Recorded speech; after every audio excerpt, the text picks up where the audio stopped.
আপনি কি জানেন, একদিন আমি আমার ক্লাসের স্যারকে বললাম, স্যার আমি কি একটা প্রশ্ন করতে পারি? স্যার বলল, কর। আমি প্রশ্ন করলাম, একটা আস্ত হাতিকে কিভাবে ফ্রিজে রাখবেন? স্যার বলল, জানি না তো।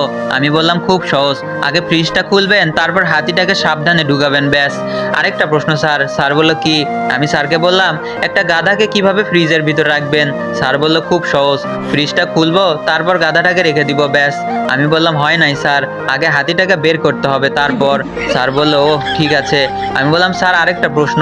বনের সমস্ত পশু পাখি সিংহ মামার জন্মদিনে অংশগ্রহণ করতে পারবে, কিন্তু একজন ছাড়া, সেটা কে? স্যার বলল, মনে হয় বাঘ, কারণ একজন আরেকজনকে তো দেখতেই পারে না। আমি বললাম, হয় নাই স্যার, এটা হবে গাধা, কারণ সে তো এখনো ফ্রিজের ভিতর। স্যার বলল, আমার সাথে মজা করে না? আমি বললাম, না স্যার, আরেকটা শেষ প্রশ্ন প্লিজ স্যার। স্যার বলল, ঠিক আছে বল। আমি বললাম, অসংখ্য কুমির ভর্তি নদী আপনাকে পার হতে হবে, কিন্তু কিভাবে? স্যার বলল, কোনো অবস্থাতেই সম্ভব না, তবে একটা বড় নৌকা দিয়ে